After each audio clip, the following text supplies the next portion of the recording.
তুই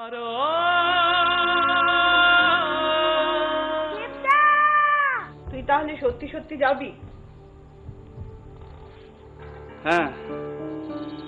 না, তুই যেতে পারবি না। কেন, কে আটকাবে? আমি আটকাবো দেব, আমি আটকাবো তোকে। ঠাম্মা, আমাকে যেতে হবে। দেব, তুই এত বড় হয়ে যাসনি যে তোর যা ইচ্ছে তাই করবি। তুমি খুব ভালো করেই জানো, তুমি খুব ভালো করেই জানো যে এটা করার জন্য আমাকে বাধ্য করা হয়েছে। তুই কি মনে করিস দেব? তোর বাবা, তোর দাদু এরা মন থেকে চান যে তুই চলে যাবি? এরা মন থেকে মেনে নিতে পারবে? আমি যেটা চাই ওনারা তো সেটাও চান। আচ্ছা দেব, তুই বল তো ছোটবেলা থেকে তোর কোন চাওয়াটা এরা অপূর্ণ রেখেছেন? বুঝেছি, চলে তুই যাবি তাহলে।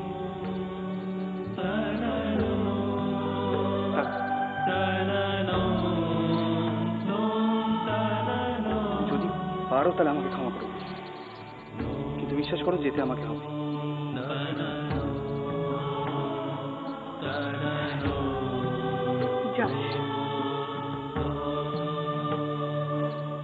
কিন্তু বড় বৌমার ফেরা পর্যন্ত অপেক্ষা কর দেব।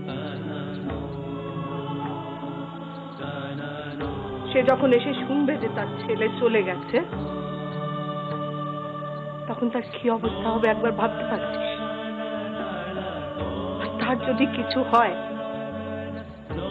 তুই পারবি নিজেকে কোনোদিন ক্ষমা করতে?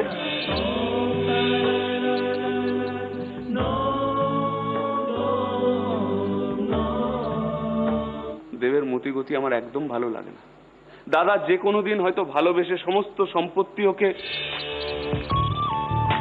এটা আমি চাই না।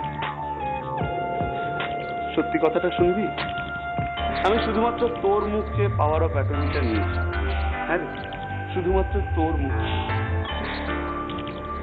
বিয়ে করেছিস তো, এবার একটু নিজের কথাটা ভাব, নিজের ভালোটা নিজের মন্দটা একটু ভাব।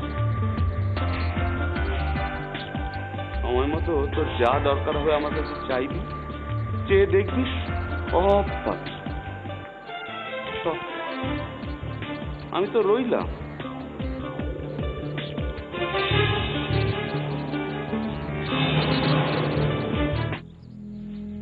কি দেখছো আমায়? অমন করে চেয়ে আছো কেন বলো তো? তুমি কি আমাকে নতুন দেখছো নাকি? জানো তো কিরকম অবুঝ। আচ্ছা শোনো, আজ রাতে আসবে তো? হ্যাঁ, এসো কিন্তু, কেমন? আমি কিন্তু তোমার জন্য অপেক্ষা করে থাকবো। আসবে তো?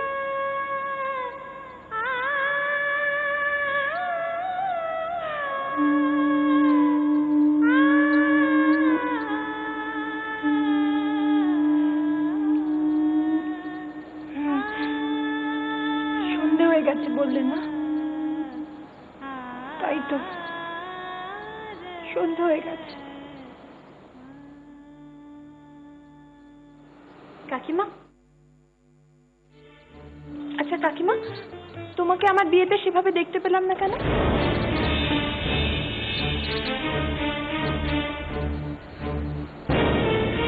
ময়না, আমাদের তো ওখানে যেতে নেই রে। আমি তো সেই অধিকার খুইয়েছি। আর আমার জন্য তোদের কোনো অমঙ্গল হতো? মোটেও না, আমি এসব কথা বিশ্বাস করি না। আর আমি তো তোমার মেয়ের মতো, মা মেয়ের কাছে আসলে কি অমঙ্গল হয়?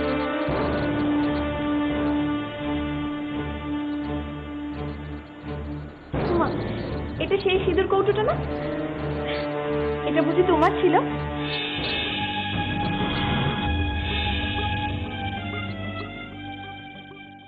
পারো